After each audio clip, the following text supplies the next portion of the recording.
but I'm 56, so I'm just trying to I've lost some people. I'm just trying to be healthier, man. Just doing everything I can to be here for as long as I can. Well, that too, because my cousin I just lost, she was 38. Yeah, man. She had heart problems that were she needed a transplant. And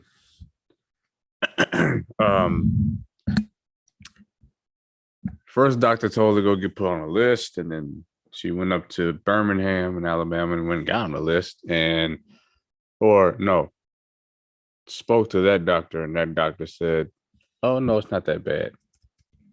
And that doctor put her on medicine, and she wasn't supposed to be working, but she went back to work anyway, and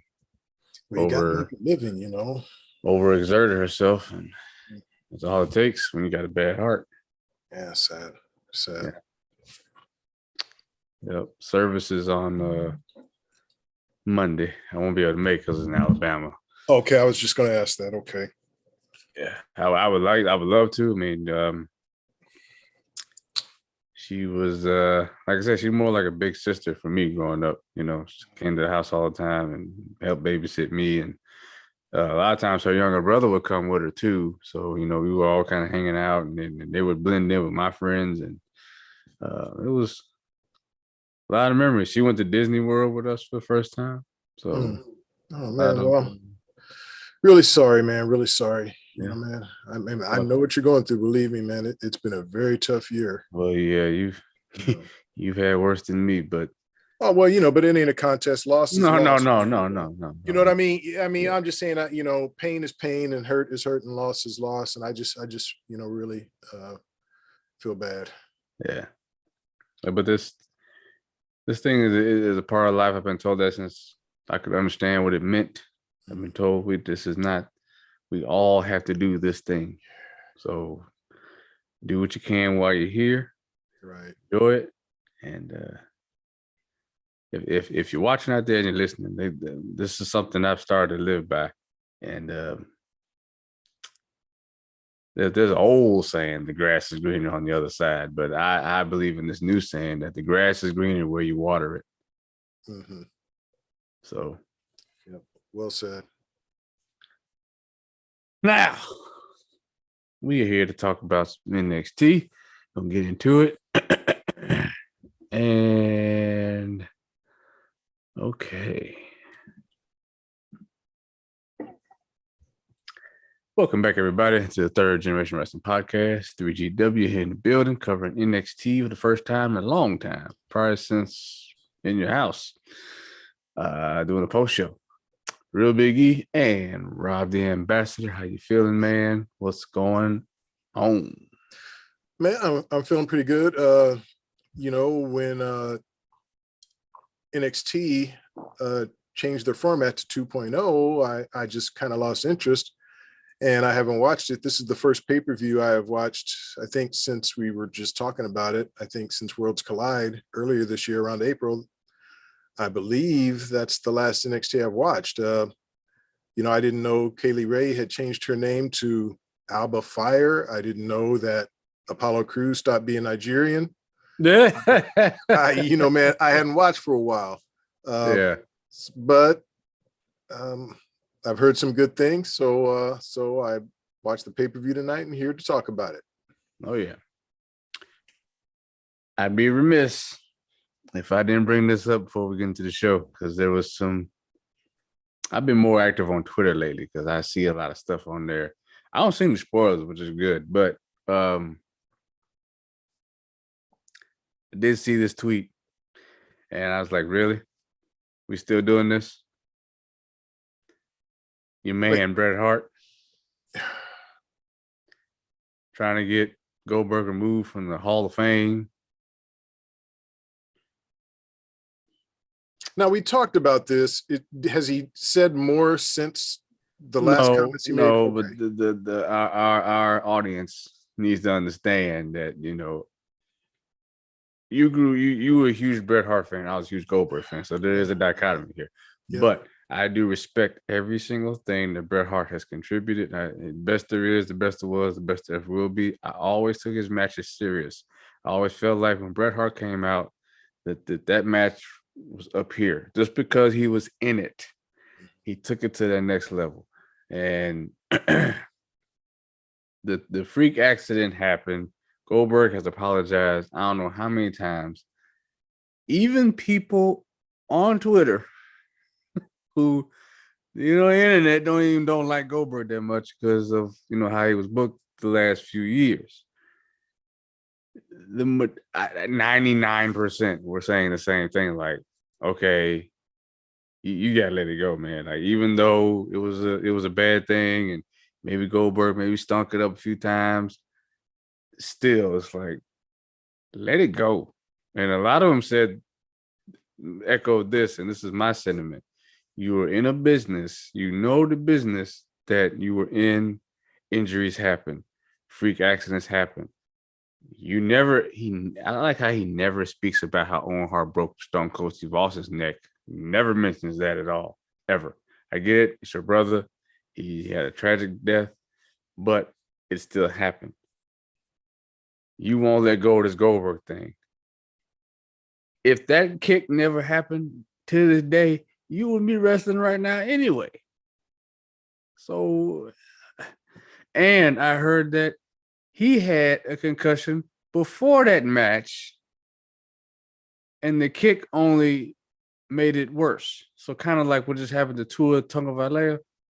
Got a somewhat of a concussion and then played too soon and got a worse concussion. That's pretty much what happened to him.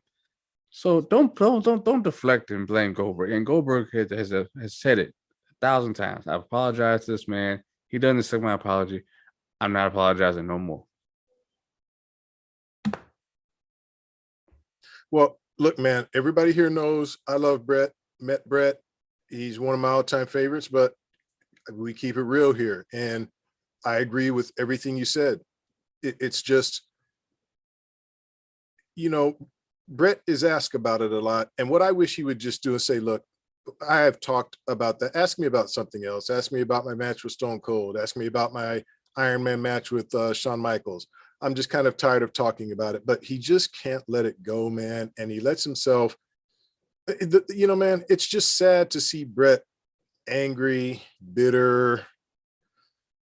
I just hope, man, dude can just find some peace in his life and just quit talking about it. Like you said, Goldberg has apologized as much as he should, and probably more than he should. You shouldn't have to say you're sorry 100 times. If you say you're sorry once and you're sincere about it, most people would probably be big enough to accept your sincere apology. Right. But not Bret. He just cannot let it go. And that's on him. If he doesn't want to find that peace, if he doesn't want resolution in his own spirit, man, there's nothing more Goldberg or anyone can do or should do. I'm just hoping Bret at some point can just find peace. And look, man, put that energy into getting your brother into the Hall of Fame. Talk to your sister-in-law. Put your energy into doing something positive instead of just hanging on to these bitter, angry feelings, man. It's like poison in your body. Mm-hmm. And if you don't let it go, it's just going to eat you alive. So Bret, please, man, as a fan, let it go. Yeah. Don't address it, because the more you keep bringing it up, more you keep calling for this thing that happened 30 years ago. Was it 30? 1999? Close enough. Yeah. 23 years, but long enough where, you should be able to, kind of, like I said, find peace with it and let it go. Exactly. It's that. And the other piece of news, probably the biggest piece of news, is the CM Punk situation. They're in talks he's in talks with AEW for a buyout. And apparently what the delay is, I'm about to say this, is that they're trying to work out the non-compete time frame, because they think somehow, some way, he's gonna wind up back in WWE.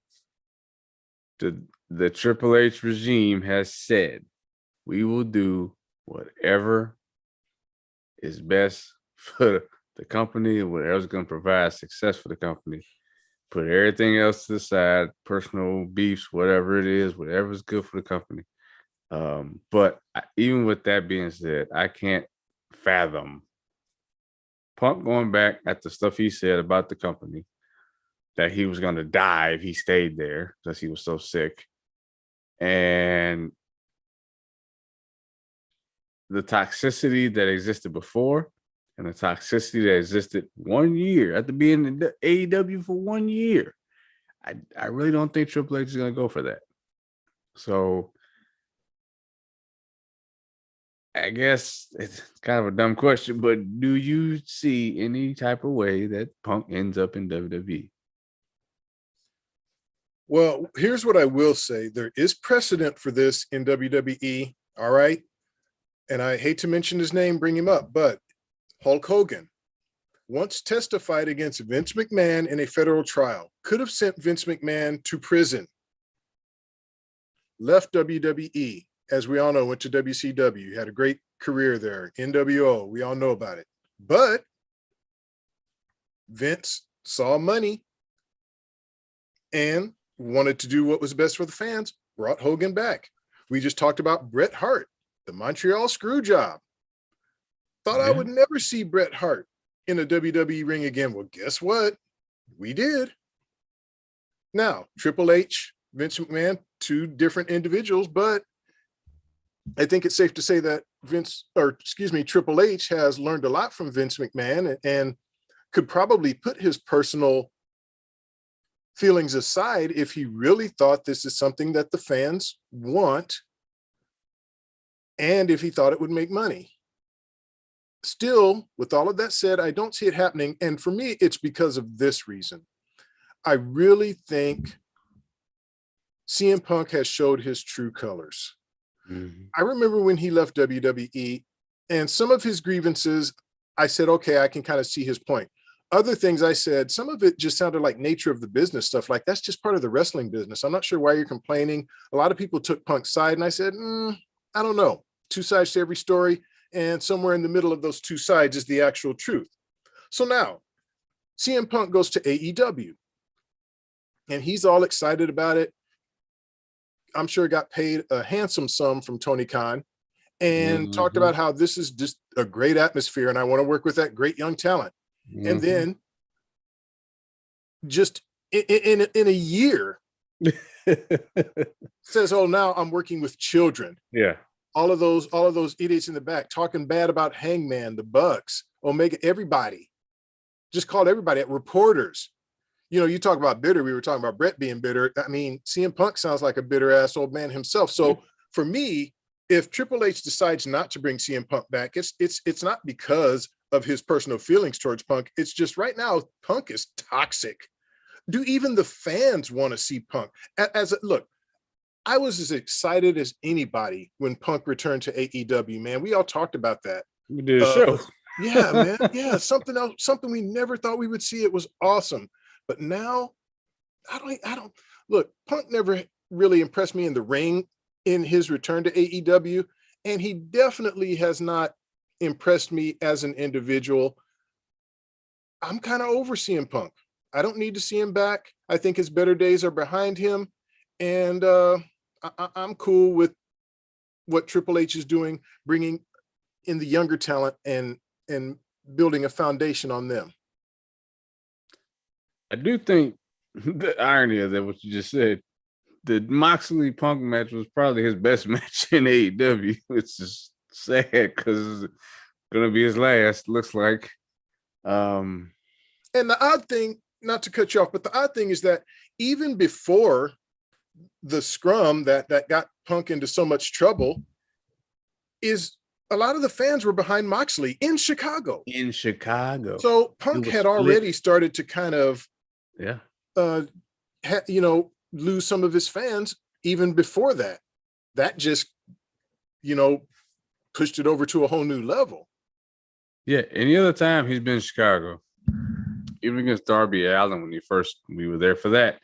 Very first match in AEW, we were there. It was 1,000% CM Punk. Yep. And then 1 year later, it split like totally 50-50. But the match was still great to me. I think that was, like I said, Punk's best match in AEW. I don't see how you could work it out. I mean, he would have to just be like it. The only scenario it would be he's big 4, big 5, only, never gonna hold a title, only gonna be used for certain feuds, and I just. But at the end of the day, I don't see it happening. I just don't. I don't think Triple H is interested, and if he's not, then he's not gonna play ball. The people that Ariel Helwani asked Triple H about, there was a story for all of them, and he spoke like as if he understood why they weren't with the company anymore at the time, and he brought majority of them back. And even when they asked about Sasha Banks, who's kind of had a toxic relationship with WWE, he still didn't slam the door on her, because I feel like he's kind of understands, like she's kind of torn between Hollywood and wrestling, and she does care about how her image is in WWE because of Hollywood. So that's why he said what he said. Like, well, what does she want to do? But it never got to the point where it was like. And the one thing I'll say about Sasha, when she does leave and go on her little breaks, she goes radio silent. She doesn't go on people's podcasts and talk trash or make cryptic tweets and cryptic posts or whatever. She just does Sasha. She just starts living her life and doing stuff. She's not talking bad about anybody. So, yeah, there's that. Yeah, and that's all a good point. And I think another thing I want to say about Punk, and I don't think I said this when I was talking about, is that I really don't think Punk wants to come back to WWE. He's had ample opportunity. He even worked for WWE as an announcer on the TV show they had. Yeah, so he's worked with them from that standpoint, and I'm sure there was talk trying to get him back in the ring. He didn't want to do it. He said there was a number. Yeah, he did say there was a number. He did say that, but I'll tell you what. To me, if Punk shows a desire to come back to WWE, I just think it's to spite AEW, and I don't think you want him under those circumstances. No. And the other thing about it, and with Punk, the guy's made so much money, he doesn't even have to work. No. I think when you're in that realm, outside of a handful of people, you make that much money, you never have to work another day in your life. I mean, what's the point? You're not, like you said, you're not lighting the world, you're not setting the world on fire with your in-ring anyway. Mm-hmm. You're on the other side of 40 already. You're banged up. You can't stay healthy. So just work on a different craft. Find something else to do. Enjoy your life. You don't have to wrestle. If he never would have came back, it would have kind of sucked, but it would have been like, okay, he started doing other things to entertain us. That's kind of how I felt about Batista and The Rock when they went to Hollywood. I'm still seeing them, still getting entertained by them, but I'm just not seeing them in the ring. I grown used to that. But yeah, I guess we'll see what happens. But I think the dominoes are starting to roll. His manager got fired, so I think it'll be a matter of time before they work out this deal and he'll be let go as well. That he can't go back to AEW. There's no way. He can't. The locker room hates him. So I mean, he bashed the entire locker room. So why wouldn't they hate him? So yeah, you can't bring him back. No, you just can't. Oh, okay. Now this locker room here got revamped because, like you said at the top of the show, that 2.0 shit, wasn't feeling it, and not that it's all different now. It's slowly kind of shifting back to how it used to be. There are a lot of remnants of that 2.0 feel, but again, they can't just kind of cold turkey go back to, you know, the full on black and gold type era. But I do feel like they're making strides. And Halloween Havoc has always had a special place in my heart from WCW back in the day. And then now that it seems like they give this night the stipulations. Um, I like the idea of the wheel being able to spin and get a stipulation, and I like the stipulation that they chose tonight. I will go ahead and say I enjoyed this card more than I enjoyed Extreme Rules, and I was looking way more forward to Extreme Rules than I was this. I thought overall the wrestling on this card was far better. We kicked off with the ladder match for the NXT North American Championship. Got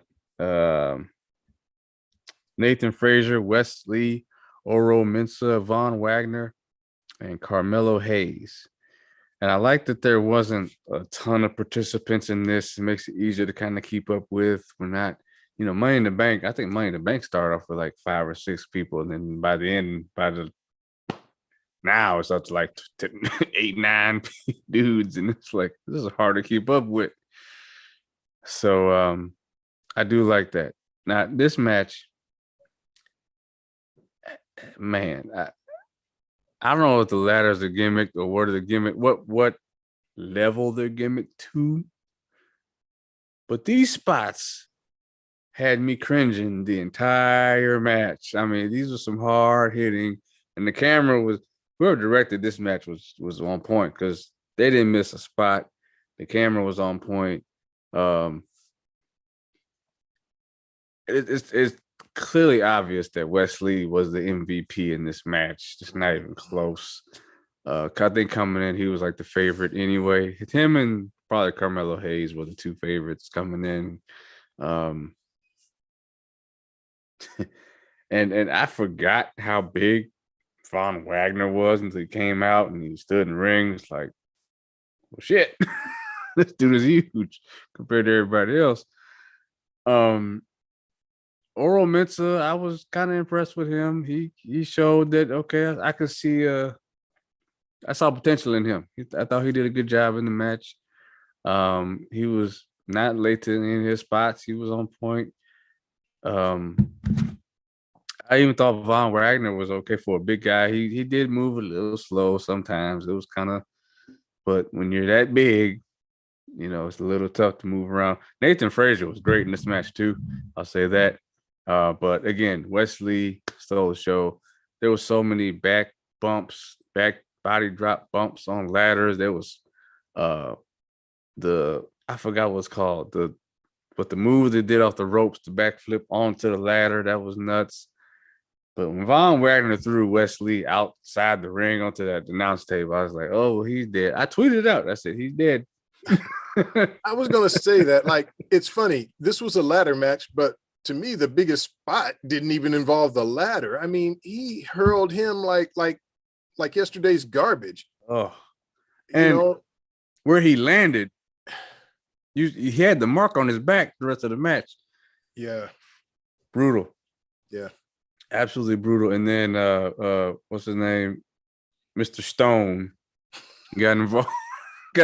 In the match. They still got his ass around. Yeah. I tweeted, I was like, Robert Stone's in there. And then he got thrown off the top of the ladder and straddled the top rope. I said, well, so much for Robert Stones. Yeah, hit dude with his shoe. Took his shoe off and hit dude with it. Oh, yeah, hit Trick Daddy. Trick Daddy. Who I will say is ripped up. I mean, I was gonna say, man, Trick looked a little thicker to me. He looked like he's put on some good weight. But he's still ripped. That's what I mean. Good weight. Yeah. So I'm waiting for the day for him to turn on Carmelo. It's got to happen. Oh, they're gonna do that. He looks too good. I mean, I don't know about his in ring, but he can talk. He's got a look. Yeah, he's come a long way. He's come a long way since when I eat, he eat. Yeah. That Remember that? was Remember that really promo? good. Yeah. That was like the first night of NXT Yeah, it 2.0. was. Yeah. Yeah. Yikes.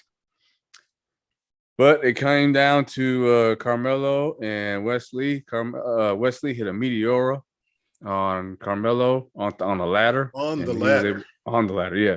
He was able to go up and grab the belt, and very emotional because that man has been through a lot in the last year. Yeah. And the right man won. I gave this superb, and I loved this match. I thought this was fun, painful. I was interacting with it. I didn't know what was gonna happen there, and that spot with Von Wagner. I'm sorry, my jaw was on the floor. Like everybody else in the audience, they showed mine was on the floor too because I was like, "Yep, he did." Yeah, man.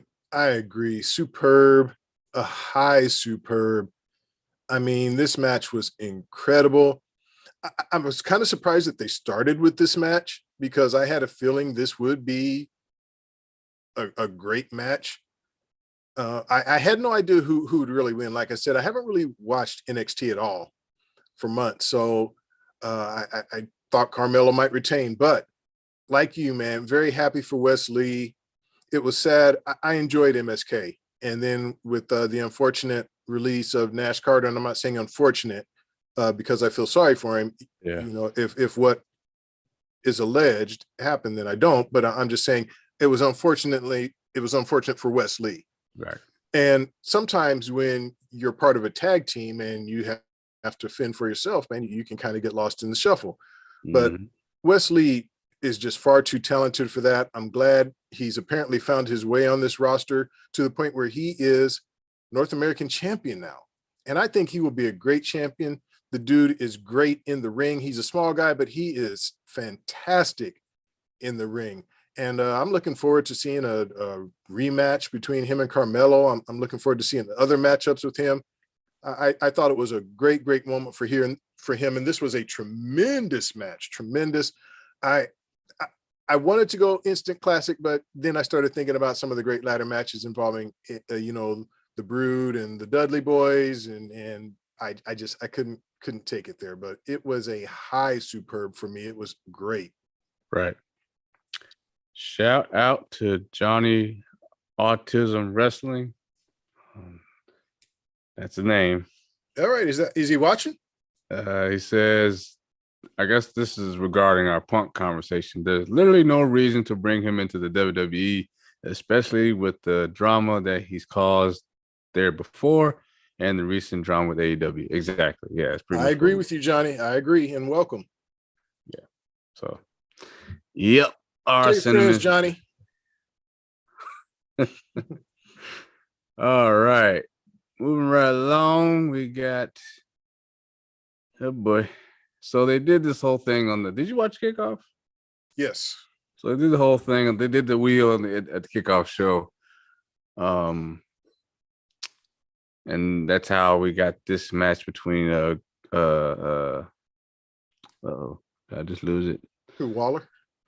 Yeah, Grayson Waller and Apollo Cruz. And So glad to see Shotzi there. Oh yeah, that was smart to bring her back. Yes, yes. I have questions about her co-host, but we're gonna get into that in a little bit. I'm not gonna get into it too much. I'm not gonna get.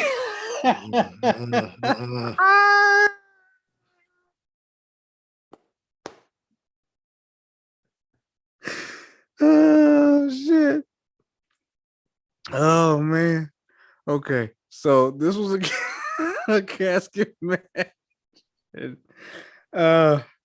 Now, like you, I guess I've been more in tune with NXT than you have. I kind of just been keeping up online, keeping up on YouTube, keeping up with the Instagram.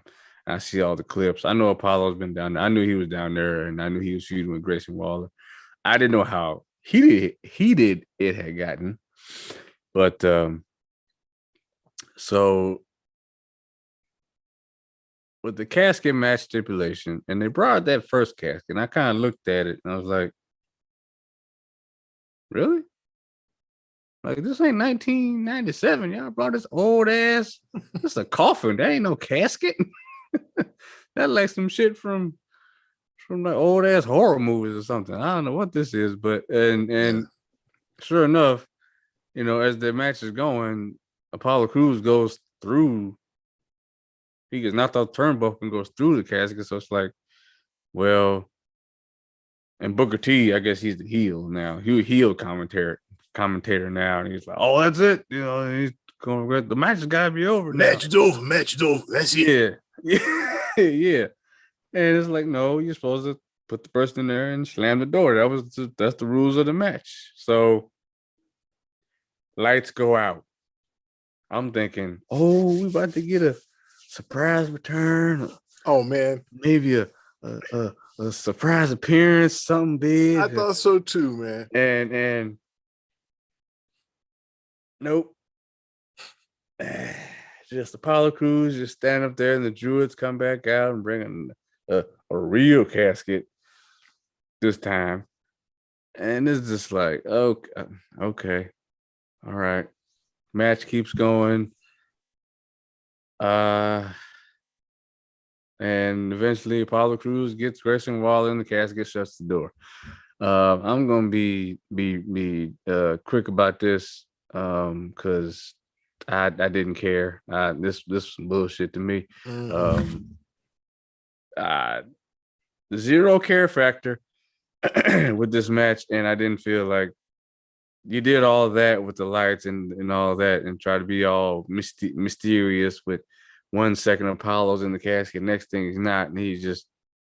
You might as well just shown him getting up and going to the front of the ramp. Then that's all they was gonna do. This was stupid. I'm sorry, and I hate to say this for an NXT show, but yeah, this was the worst damn thing on the card. Period. Man, it was some bullshit for me too. I think they would have been better off. All the choices they had, and this is what they go with. A casket match without Taker for me is just kind of weird anyway. Yeah. And these guys just didn't seem like they knew what to do with the match. They're in the casket and they're trying to shut the lid, and guys, of course, no, don't shut the lid. And it's just I guess they thought that would create drama, but it was just dumb. And then having Apollo go through one of the caskets, I guess that's supposed to be like a holy shit moment, and the crowd was just sitting on their hands like, okay, they did not pop at all. No, man, they just sat like, oh shit, okay, yeah, he went through the casket. So then, like you said, the lights go out, and I'm thinking, wow, did they really get Taker to actually come to the show? Well, of course not. No, just the Druids. He just sent his Druids, and Druids wearing Nikes. All they did was bring out another casket, and I'm thinking, shit, okay, so now we got more, more match. It didn't get any better, and like you, I just did not care. I really think this match was hurt by the stipulation, because both of these guys, if they would have just did a straight up match, it would have been more entertaining, I think. Yeah. But I guess they had enough matches with street fight rules apparently, but I don't know what you could have done, but this was a terrible choice. Yeah, I don't think you needed a stipulation. Just let the guys wrestle. Sometimes just let wrestlers wrestle. You don't need the props. You don't need the outside stuff and I think it would have been better for these guys. They just didn't, the casket just, I think trying to build the match around the casket brought it down. And that's why we both agree that it was some bullshit. No bullshit. Get this big pile of it. My screen. Yeah, big stanky pile of it. Yeah. And the feud itself felt forced. It's like Apollo came back. They had to give him somebody. They're trying to force Grayson Waller to be something. He's just not working for me. I think that has a lot to do with it too. I do remember at a time they would bring Waller to the main roster. I guess they thought they really had something with him because he was on Raw a few times. He's back in the day. But like I said, have not watched NXT. I don't know what they're doing with him now, but the crowd just wasn't feeling this one. Neither was I, and apparently you weren't either. Nope, I was bored to tears. Mm-hmm. This, however, woke me back up. I was looking forward to this Cora Jade and Roxanne Perez in the Weapons Wild match. And they did not disappoint with the weapons part. That's for sure. Everything was out there. That was a kendo stick painted black, right? I'm guessing. Man, I guess It had the sound of a kendo stick, and yeah, that would be my guess. I think it was just painted black. This was this was it was fun. I thought it was a fun match. Not a lot of textbook wrestling because that's not the point of the match. The point of the match was to use weapons, and they did. I appreciate the it didn't look choreographed. It didn't maybe the end, maybe a little bit, but when they were just wrestling, fighting around the ring, and like I said, the use of the kendo stick, the use of like the submissions on the outside, and the storytelling. There was a lot. They built the story pretty well too, with Roxanne especially being the underdog and Cora Jade turning on her, being the heel, and kind of changing her look a little bit. I had fun with this, and I was curious where they were gonna go when they went to the outside through the crowd, and they went up on the platform there, and the table spot. I was a little weary with the table spot because the cloth was. I don't know. Maybe I'm paying too much to detail, but some of the tablecloth came down and exposed a little bit of table. It didn't look like an actual table. It looked like some padding to me. But that's all I'm gonna say about that. But Yeah, I'm sure there was padding, and that's not the first time they've done that. So I'll cut them. I'll give them a pass. But they did the spot. The spot looked good, and the right person won to me. Roxanne Perez getting the win here, and brutally. So I don't know where they go from here. I think these two could definitely need to be the future of NXT. They both can go, and but they both look so small. I guess that's where the concern comes in, taking these brutal bumps and stuff like that. Roxanne especially is pretty small. But I enjoyed it. I had fun. I gave it pay-per-view worthy. Low, but pay-per-view worthy. I think they, for a women's match, they got time. They used a lot of weapons. They didn't lie. It was weapons all around the ring. You name it, it was there. And they did a nice spot off the little platform up there. So yeah, pay-per-view worthy. Yeah, for me, pay-per-view worthy. You could tell these ladies were really trying, and they took some good bumps. And like you said, the use of the weapons was pretty good. There was a spot where Perez was inside a garbage can, and oh yeah, and Cora Jade like double stomped stomp on it and then dumped her outside the ring, and she looked like she kind of landed on her head outside the ring, inside the can. The ref immediately checked on her, but apparently she was fine. But I thought that was a pretty good spot. The table spot you talked about, I'm sure there was padding there, but like I said, that's a common thing even with the men when they do those spots. Whenever you see cloth, there's padding. But I can understand why. Okay, you don't want to see any wrestler, male or female, and they do a hell of a better job than the other people do covering that shit up. Yeah. We don't see cardboard painted as metal. But yeah, man, I mean, and look, you don't want to see them go through a table to concrete. I mean, even though we have seen that before, they were pretty high up. Probably could have hurt one of these ladies. So I'll give that a pass. But that is why I'm going with pay-per-view worthy. To me, it wasn't even really close to superb, but it was a very entertaining match. It was. And from there, this match, I was very curious how this was gonna go, and I haven't been a fan of the Creed brothers and the whole Diamond Mine thing at all. Now, do you think they were better or worse with he's Stokely Hathaway now, but he was Malcolm Bivens when he was there? Are they missing him, or are they just not feeling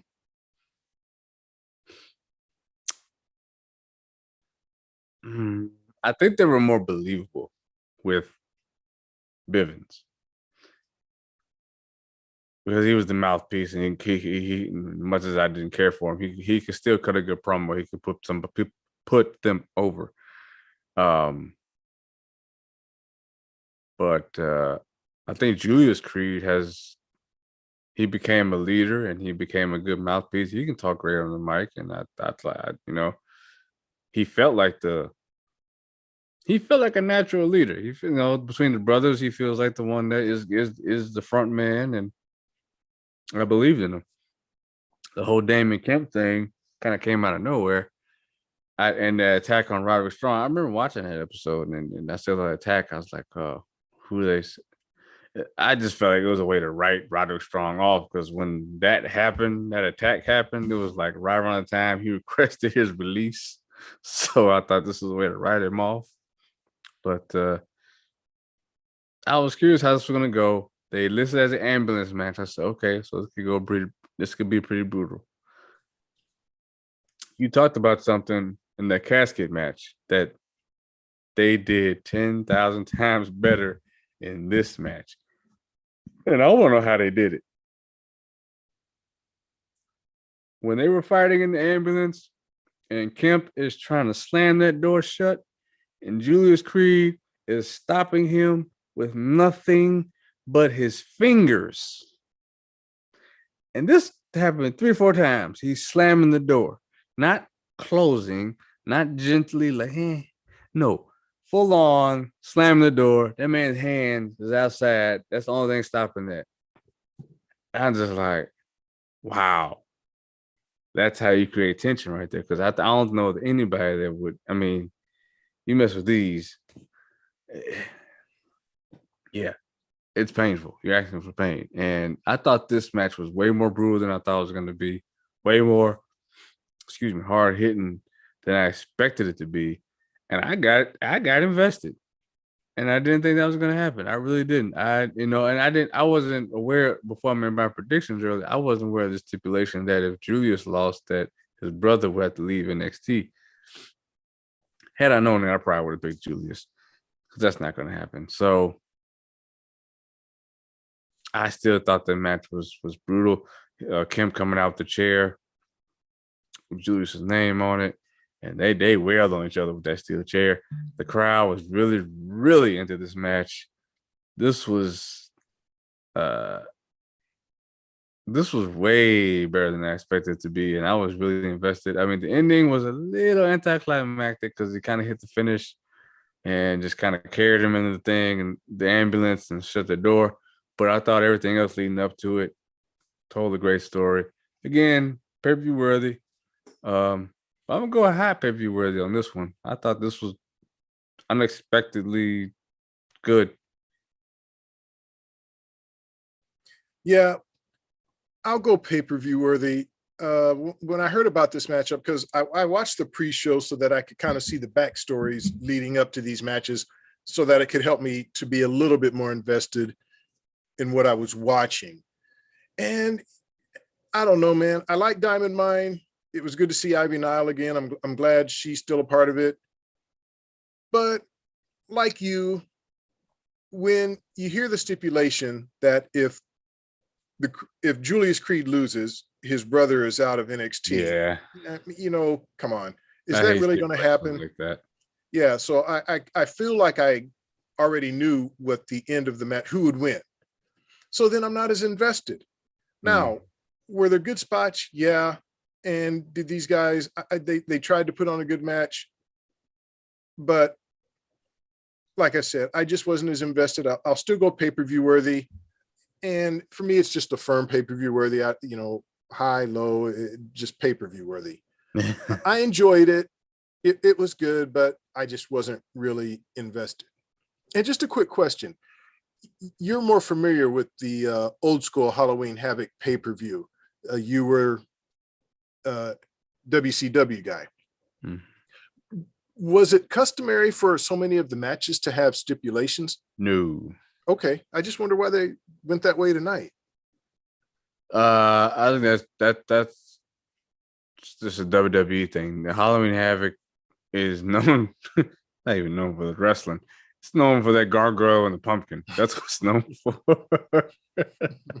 Because that was a WCW. That's I think a lot of people love WCW because of their sets. You know, they had Bash the Beach, it had a big time set, Road Wild, and Halloween Havoc. They brought it out every year. That giant gargoyle who would breathe the smoke and be holding that pumpkin, and it was that's what made it Halloween Havoc. And you know they did Halloween Havoc. They did always try to make the main event a big deal. So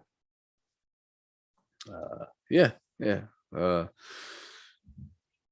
After that, okay, so I guess we kind of break this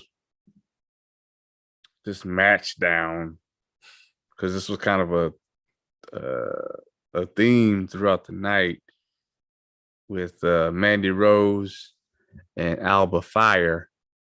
I don't. I see. I was watching all these segments. So throughout the show started with a kickoff actually with Alba Fire. She was at some random place and she's challenging Mandy Rose to come out and find her. And you know, JC Jane is acting like a chicken shit. She's scared to go and all this. I'm just like, why are we doing this? Like, stop. And so they good. They go. It's almost like they're taking a trip to a haunted house or something. I don't know. And then they show that because it's all like pre-taped. It doesn't feel. I guess that's my critique. It didn't feel real. This is all pre-taped. I didn't think the acting was bad. I thought Mandy Rose was convincing, but JC Jane especially was working my nerves. And I get that they're trying to come up with this dichotomy of no, JC Jane is on one side of the spectrum. She's afraid to go and what's her name? Gigi Dolan. Gigi Dolan is like all about Halloween. Oh, this is my favorite holiday of the year. You know, she's playing it up, and which I thought was kind of interesting too. Yeah, But it drinking was tea just with Chucky. yeah. I thought that was interesting, but it was just like I don't that this is hokey. This whole walking through this haunted house and doing all this and like all these people with makeup and like they're supposed to be scared. Like this is not scary. Not even close. And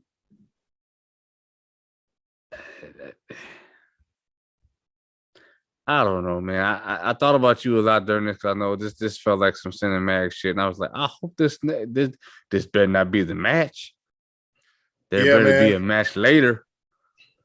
I was thinking I might have to drive out and get some Fireball. I was worried. Yeah, yeah. Because I was like, man, if this is what it's gonna be, because it was long. It took up like 20 minutes. Or it felt like 20 minutes. It was like maybe 10, 15. But it felt like 20 minutes of this skit. And it ends with, they had a brawl with Gigi Dolan in Alba Fire, and she, I guess, dumps her in this little thing. This, I don't know what it was, but this guy was in there and he captured her. And Alba Fire kidnaps Mandy Rose and brings her back to the arena in her truck. I don't know, man. This was silly. I didn't think. I get it. It's Halloween Havoc. Every time they've done one of these, they've had something like this. Yep. A couple of years ago, they did one with Dexter Loomis and Cameron Grimes. Cameron Grimes, which made more sense with those two. than these women, because I want to take the women's championship serious. I don't want this to be a joke. I don't want there to be no skits. None of that. Okay. And then she brings her back in. They cut it well. She drives back to the arena, brings Mandy Rose out. They have the match, and the bell rings. I guess they had a match, and somehow, some way, Gigi Dolan and JC Jane just show back up after being captured and out of nowhere. They just show back up. Distraction, typical heel stuff. And Mandy Rose gets the pin and the win. I, of course, picked Mandy Rose. Let's get this straight now. Oh, but yeah, I want to yeah. see Well, her. Hey, have you ever picked against Mandy? No. even back in the day, when she was going up against Oscar, y'all can go back and check the tape. I still picked Mandy Rose. Yeah, you a fan for real. But I thought that the whole point was, let's take out Gigi Dolan, let's take out JC Jane, and you're going to have to beat Alba Fire straight up. So I thought this was going to be. That wasn't the case. And I was like, okay, y'all pulled the ref out of the ring. Shouldn't y'all have gotten ejected? And they didn't. And it was just like, okay. Man. Did this match have a stipulation though? No. Okay, I thought it was called some kind of fire match or something.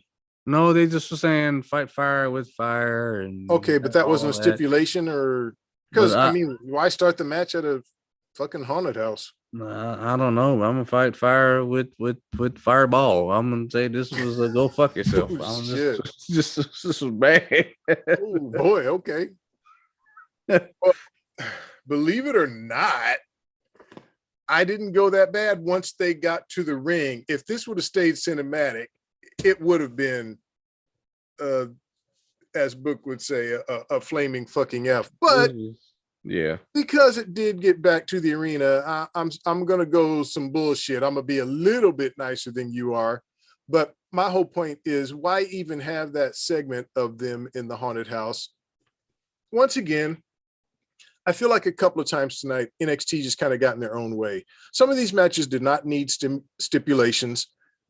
They did not need that segment with this match. Just let the ladies wrestle, right? We talked about it with the Apollo Crews and Grayson Waller match. If you would have let them wrestle, I think the match would have been better for that. Instead, I know it was Halloween Havoc. They were trying to have a little theme going on, but I just think they did too much. And I think this match suffered for it. So for me, some bullshit. I'm gonna try. You might not win, but I'm gonna try to prod you a little bit.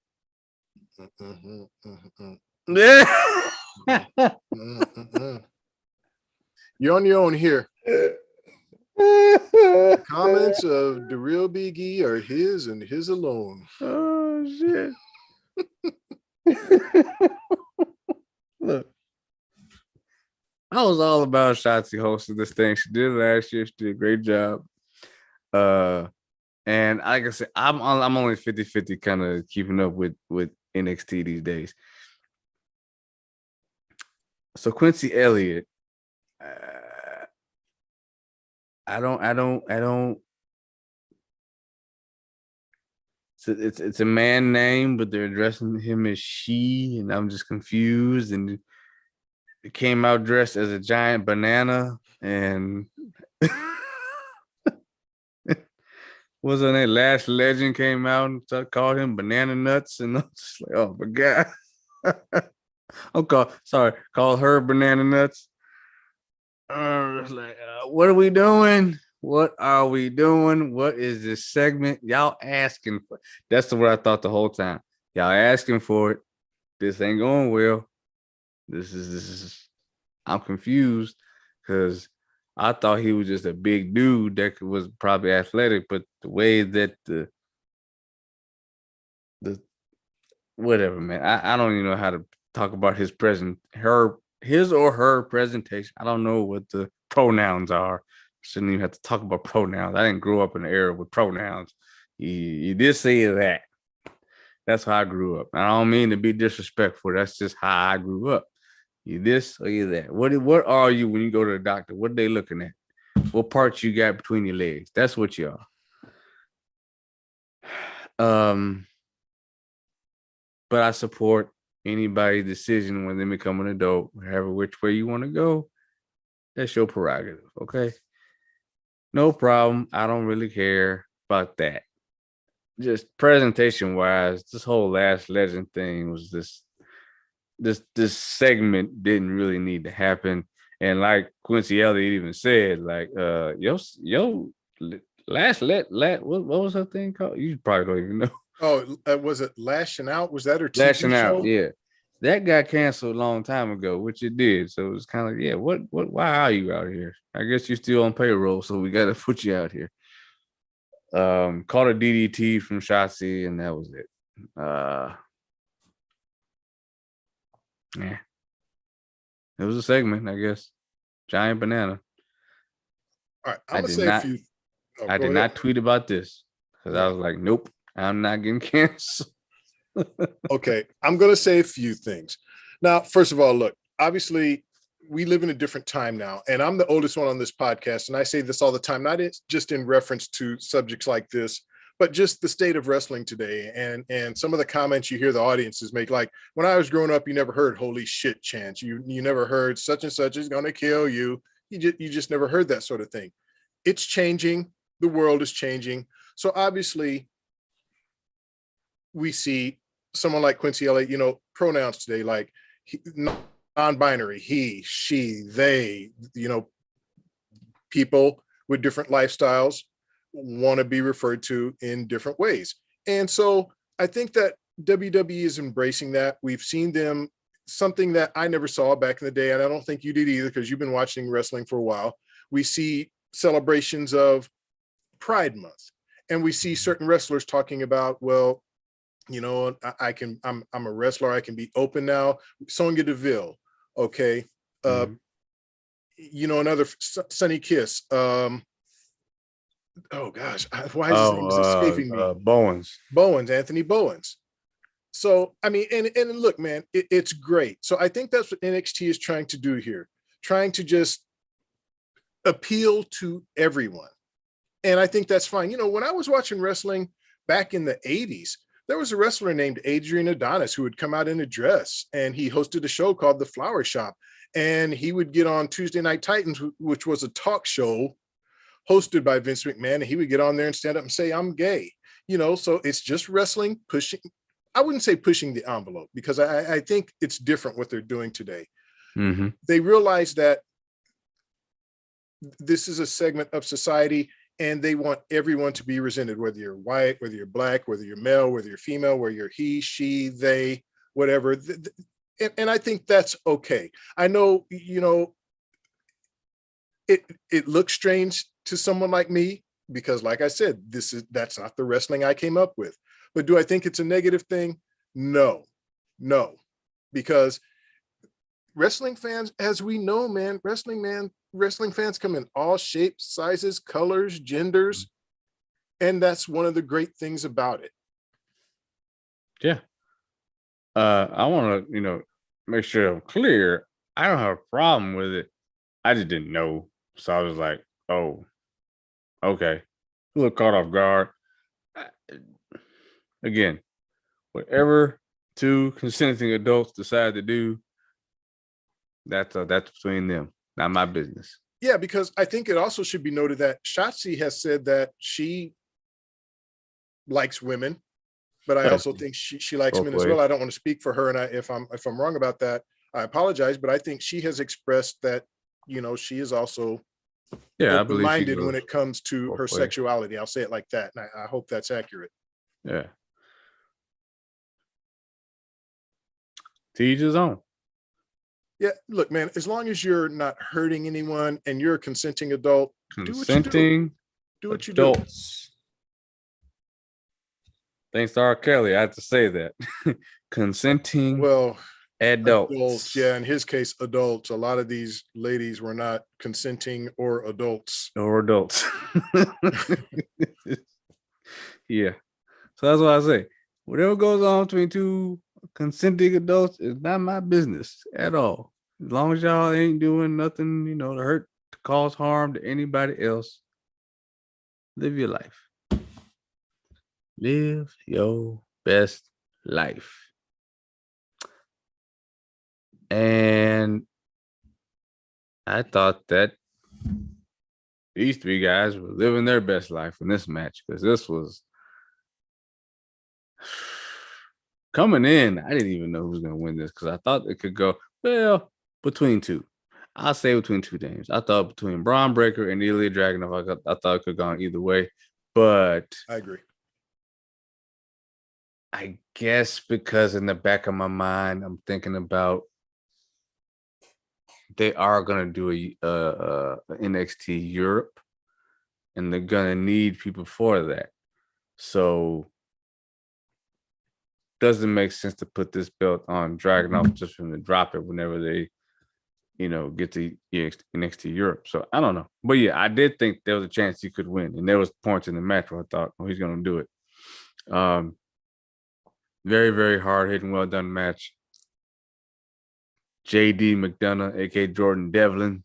When we watched UK NXT. I thought that was funny. I knew I recognized him, but I did not recognize him as JD McDonough. Yeah, okay. Jordan Devlin. Yep, because we watched him face Finn Balor. Yes. Yeah.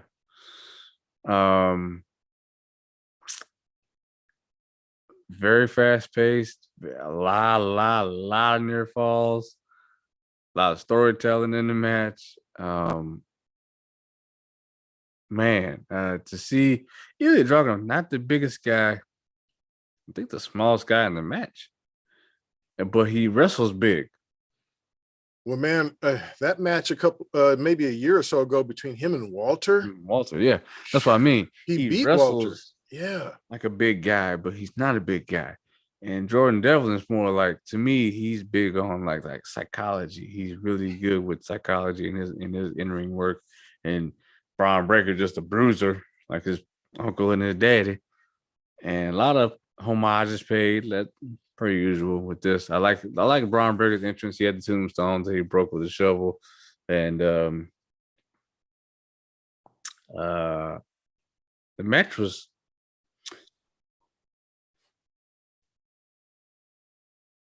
great.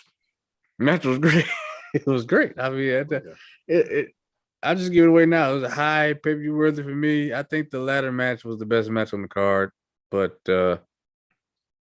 this will be a close second. So it'll be right underneath, his superb, his high pay-per-view worthy. It's right there. The near falls really got me. I thought there was a point where Braun Breaker was really about to lose. I think it was that near fall with Dragunov had him. He had him beat. And Jordan Devlin, the last second, came in and grabbed the referee's hand. I was like, oh. And then the facials, too. Like those little things, attention to detail. Attention to detail, McDonough's face, when he realized that Dragunov realized that you just cost me my championship, and then they started fighting, and then all of that. It was great.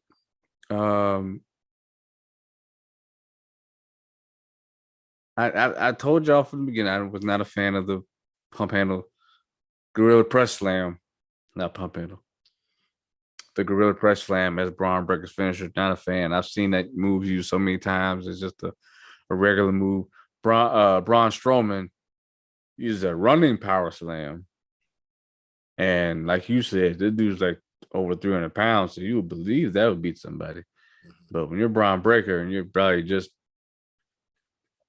over 200, like me.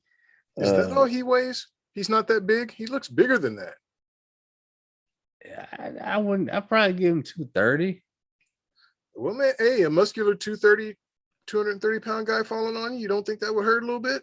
Versus 320. Well, I get you, but you have to remember, Dragunov is smaller and McDonough's not big either. true, but he doesn't run. Braun Strowman runs, gets a Well, running start, that's a fair and point. falls on you. So That's a fair point. That will create a lot more force on it. yeah. So there's that, and well, now he does the power bomb. So he doesn't do the running power slam anymore. He does power bomb, but which is weird because Walter does too. But Braun Strowman looks way better. Yeah. I had a feeling Braun Breaker would still win. He hit the spear on Dragunov to get the pin in the win. Nice spear, but I'm just tired of seeing spears at this point as people's finishers. I grew up a on lot of them. I grew up on Goldberg and Rhino, who I thought those are two people that delivered the most vicious. People could argue that Rhino did it better, but I guess I could argue because Goldberg played in the NFL, and that was what he did all day long. And then you got Edge, Roman, Lashley, Beth Phoenix. Yeah. Now Braun Breaker. Like everybody uses the spear. I think Charlotte uses the spear. It's not a unique finisher anymore. It's just kind of like this shouldn't even be a. I don't know, but yeah, that part kind of takes me out a little bit. But yeah, other than that, enjoyed the match. Pay-per-view worthy. Right man won. Yeah, I went pay-per-view worthy. I enjoyed this more than I thought I would. It's I don't know, man. For me, it just seemed to start off a little slow, and there was a segment there when I was kind of getting tired of McDonough's the way he was doing it, trying to pit Dragunov and Breaker against each other. But maybe since I haven't watched NXT in a while, I guess I didn't realize that's just kind of the character. That's the guy he is. So now I kind of get that's why he was doing that. There were some good spots. One spot, and I like, first of all, how they call the move. It's not a Hurricane Rana when Breaker does it. It's a Frankensteiner. But he Frankensteiner JD McDonough into a power bomb by Dragunov. Yeah. Man, I thought that was a great spot. I mean, man, for them three to work together to pull that off, that could have gone wrong and looked bad, but they made it, but they did it well. It looked convincing. So I appreciated that. I did not think these three would work well together, but they did. But it still wasn't anything spectacular. It was good and enjoyable, but not spectacular. So like you, I go pay-per-view worthy. Not close to superb for me, but a solid pay-per-view worthy. Yeah. Yeah, overall, a great night wrestling. No, outside of the two. Yeah. But there was I was more disappointed with Extreme Rules. I thought Extreme Rules was gonna be more brutal than it was. I thought tonight was way more brutal. The ladder match had way more spots. The ambulance match tonight was way better than I thought it was gonna be. And then the triple threat was better than I thought it was gonna be. So and in the first women's match, the weapons match, that was brutal too. So yeah, I this definitely was more brutal, more entertaining than Extreme Rules was to me. I'm definitely there with you. Extreme Rules was an extreme disappointment to me. This was much better. And I have to say this, I'm going to watch on Tuesday. I think after seeing this show, I'm going to give NXT another chance. Triple H is running things now. Well, Shawn Michaels is running. Okay. Well, either way, look, it's better than what was going on when Vince and Pritchard were running it. So, yeah, I'm gonna give it a try and hopefully be able to keep watching because I miss NXT. And tonight was a reminder of how great some of the talent is down there. So I'm gonna get back in. Well, for those that missed last week's NXT, I haven't watched the whole thing in its entirety, but Rhea Ripley Russell's on there for the first time in months. And Shinsuke Nakamura was also on that show. I actually started watching last week's NXT before the kickoff show came off. So I saw Rhea's match, I saw Shinsuke's match, And I also saw the match between Sonya Deville and oh gosh, who was it? Gosh, I can't remember who she wrestled. I think it was Renee Perez or Roxanne Perez. Oh yeah. Yeah. And so I watched those three, and I enjoyed all three of those. It's good to see Rhea back. And man, I love Rhea wearing shorts. Hmm. And speaking of shorts, man, I mean That pinfall. yeah. And man, you know, look, I don't want to sound like a dirty old man up here, but I also have to talk about Shotzi Blackheart in that Beetlejuice outfit with those very, very short shorts. I was enjoying that. Yeah, she was the Joker. First when she first came on. Mm-hmm. And then we started later on, she was dressed up as Beetlejuice. I guess you gotta find characters with green hair. So there you go. Yeah, but yeah, that was working for me. I thought that. Oh yeah, I thought that was a good look for her. She definitely worked for me. She bad. Mm-hmm. But not quite Rhea bad. No, but you know, hey, you know, whew. And I will say this: it was just good to see Rhea wrestling again. Yeah, it was just good to see her, you know, healed up from her situation. Man, it sounded bad at first. I was wondering how long it was going to be before we saw Rhea. It was a while. It was about 4 months, but she was back. She looked good, and I'm happy for her. Mm-hmm. Yep, hit the Riptide for the win. Yep. All right. Well, and actually, she pinned Roxanne Perez. I don't know. I can't remember who Sonya pinned now. When was Cora Jade beat her then? Because Cora Jade, one of them lost, one won on NXT. So I think Cora. Sonya pinned. She must have pinned. It must have been Cora Jade because Rhea pinned Perez. Poison. Yeah. Rhea pinned Perez, and so Cora Jade must have won her match. She did. I forgot. I think she did beat. Yeah. I know I watched them. But drinks were flowing, so I'm forgetting. Yeah. But yeah, I watched them. I saw them. Yeah. Oh man, it's getting late. I've been up. Yeah. No, I'm with you, man. I got up early this morning. You know, had to do my Saturday stuff, shopping and taking care of mom. Hi, Mom. I know you're not watching, but hi anyway. I've been taking care of my daughter. She's got a upper respiratory infection. Yeah. Oh, get well, Hattie. She's not enjoying life right now. Poor baby. So and then the wife's out of town, so it's all me. Oh boy. So all right, Dad. Well, yeah, you better nice in this podcast and handle your business. But she's fine now. Daddy doctor. She's met it up. She's chilling. Okay. But it's been last night was rough. We had to go to the ER, get some medicine. And, just wanted to make sure the ER trip was more so to make sure she didn't have pneumonia. And they did chest x-rays and all that stuff. So she was clear. No COVID. Got tested for COVID. No COVID. Good. Good. So it's just literally just a regular, and this is how we got talking nowadays because of COVID, but it's an upper respiratory infection. She's on antibiotics. So, and then cycling and Tylenol and ibuprofen.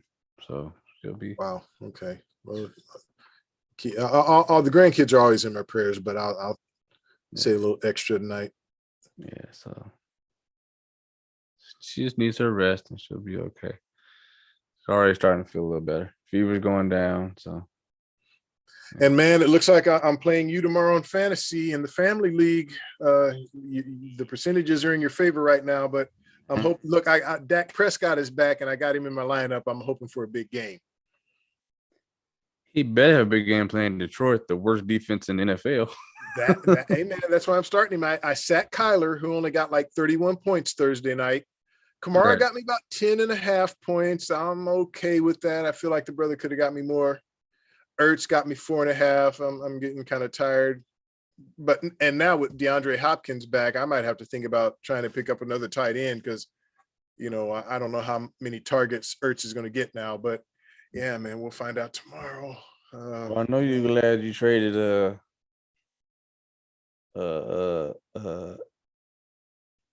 Devontae Adams. I'm regretting that trade now. I'm regretting that one. How? Well, look, it depends. I have to see how Aaron Jones does tomorrow. He didn't No. I'm look so talking good about last. his situation with him pushing down that photographer. Yeah, but has he been suspended though? He's not going That to miss guy's any pressing games. charges. Yeah, but man, by the time it all goes to court, I mean, he gonna I pay. don't think It's I gonna don't hit. think anything. Yeah, Look, man, here's what happens. They file charges because they want money. yeah. All right. I know that. Devontae will offer the dude some money. All the charges will just mysteriously disappear. Yeah, And he'll be I, playing. He's not gonna miss no games. I know that part. It's just usually NFL steps in and says, "Hey, we kind of gotta, slap you on the wrist too, Yeah. because He might miss a game or two. conduct detrimental, because because it was on camera. And anything that happens on camera is always gonna mess you up." To me, this is just my guess, is that they'll give him a big fine, which of course to these guys that don't, you could fine him a couple of $100,000, big deal. That's like 3 games worth of money, maybe less. So they'll give him a fine Less. and they'll let it go. I'd be surprised if he misses any games. Yeah, he might not. Yeah, He might not. But that was a boneheaded move of his. it was because, man, the cameras are everywhere. I know you're mad. Your team had a lead. You lost. But come on, man. You can't just push a guy. I don't care if he is in your way. I don't care if he did step in front of you. You can't do that. It's a bad look. He knew he messed up the second he did it, because he couldn't get to his phone fast enough to apologize. Right. Just like, yeah, no, I messed up. I'm like, yeah, you really did. That's the most expensive. As Shannon Sharp said, that shove right there about to cost you a lot of money. Yep. It will, but I don't think it'll cost him any games. Maybe not. Did y'all enjoy NXT Halloween Havoc? Let us know in the comment section down below. Hit us up on all the social medias, Instagram, Third Generation Wrestling Podcast, Twitter, podcast_third. Been more active on Twitter lately. It's more interactive to me. I'm kind of enjoying the tweeting along with the shows. That's what I tend to do. But the polls always go on Instagram. So check those out. Email us at thirdgenwrestling@gmail.com. We have pre-recorded some movie reviews, Halloween themed movie reviews, and we have 2 left to do for the month. Kind of a Clyde Barker theme between you and I. I chose Hellraiser, and you chose, well, you'll see what he chose in a little while. Yeah, and then in memoriam of book, MJ book, we are gonna do 13 Ghosts. I watched it last night. Okay, I still have to watch it. My Blu-ray came for Jeepers Creepers, the first one. So the Jeepers Creepers Reborn review is up. If you don't want to waste your time, I suggest you don't waste your time. Just watch my review, and that's all you need to do. And but I'm going to review the original one because that's one of my favorite horror movies of all time. It's a different type of horror. I know the history on the director. Had to separate the man from the art, and I didn't know that about him. What's the story there, real quick? Victor Salva. He was I guess I don't know. He did go to prison actually for this. He was gay, but he was kind of a predator against young male actors. And I didn't know this. Okay. Oh yeah. It was a big deal. He directed Powder, Disney movie Powder. I remember. I've never seen it, but I know the movie you're talking about. I believe Jeff Goldblum was in that movie. Yeah, he directed that, and I think shortly after that, he was found. He had molestation charges filed against him. He served time, and he came back. Hollywood welcomed him back, and he was able to direct Jeepers Creepers. And there are gauge subtext in the movie. But when I first saw it, I wasn't paying that much attention. I was young, so I didn't really look at that hard. Well, Even now, I kind of separate the two. yeah, that wouldn't bother me, but it's the molestation that bothers me. Yeah, he actually did get But locked up for that. okay, like you said, I own Jeepers Creepers 1 and 2. Like you, I can separate the two. And look, if he did his time, and but He paid it. that's still though, man. For me, man, and I don't want to get on a tangent here. Just man, harming children. That's just something I have a. I ain't even sure it was more so young teens. Well, like we talked about with R. Kelly, they're Yeah. not adults and they're not consenting. No. And you can see in the movie that either way it's wrong. And a lot of people think that the creeper is like his own vision of his own demon and things like that. And that's kind of what that is. But I just I had a whole different interpretation of the creeper. I thought that was a very well made movie. The second one, not scary, not creepy, just kind of an action movie. Enjoyable though. The third one, take it or leave it. I've seen the first two. It's been a while though, and I feel like I need to revisit them because I did not enjoy the first one as much as most other people. I loved it. Maybe I missed something, so I'm going to revisit those maybe this month.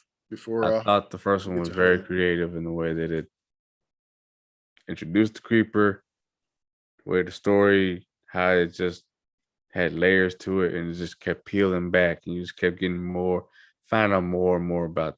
Because I didn't know anything about who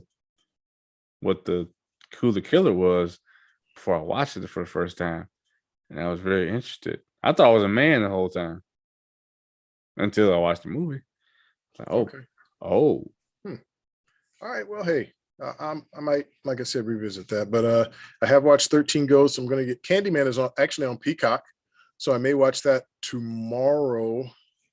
Oh yeah. And I'm ordering a couple of other movies. I'm ordering this South Korean horror film called Train to Busan. It's a zombie film, and it's a very highly rated. So I'm curious about it. I'm trying to watch stuff I've never seen, and that's one I've never seen. And I ordered the Blu-ray. Can't wait for it to get here. It'll be here before Halloween gets here, and I'm looking forward to that one. Oh yeah, I got my Jeepers Creepers Blu-ray today, and it was brand new. I thought it was used, but it's brand new, still in the packaging, and it was the newer exclusive cover. So I was very happy. All right, nice. And I always leave a rating, so they got 5 stars for sure, and fast delivery. Because I need to just ordered it Wednesday and it came today. Yeah, I need to get better at giving ratings because I order a lot from eBay, and for the most part, I've had great service, but I don't do the ratings, but I should. I just do that because I read them before I press order. I always read through at least 4 or 5 of them, see people's experiences, and so if I have a good experience, I want to let somebody know that hey, this is. I say fast delivery and the quality. That's pretty much everybody wants to know. How long is it going to take for it to get to me? How good is the quality? Well, my shit was brand new, not unopened, and it came 2 or 3 days after I ordered it. I think that's pretty fast. Yeah, nice. Nice. I have to start doing that. So yeah, movie reviews. How horror movie reviews coming out? I have to edit a couple. They're already done, recorded, and everything. And then we got 2 more to do. Yeah, and then Crown Jewel is 2 weeks from today. Okay. If it is still Saturday. So yeah, 2 weeks from today. Okay, so we got some time, and then between now and then, we will get part 2 of the Undertaker countdown. Get that done. Yeah, we'll get it. Yeah, we'll get it done. I mean, it's October, so it's fitting. Get part 2 on October. Yeah. So yeah, it's for our dude MJ book, so we are going to get that done. It's a busy time. We're trying to get material out. Oh yeah. So thank you all for watching.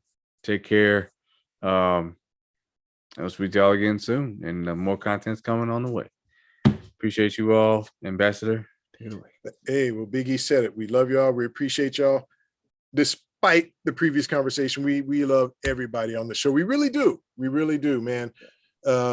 Wrestling fans are just the coolest people, the coolest fans in the world. And we know that's primarily the people who watch this podcast. So truly, we love y'all. We appreciate y'all. Love each other. Respect each other. Well, y'all in the farting preacher crowd. Hey, we love. Oh yeah. Hey, look, if you love wrestling or you love farts, or movies, we love y'all. Yeah, right. Oh man, we love everybody. We say it all the time. We do. We mean it. Take care. Holla at y'all later. Peace.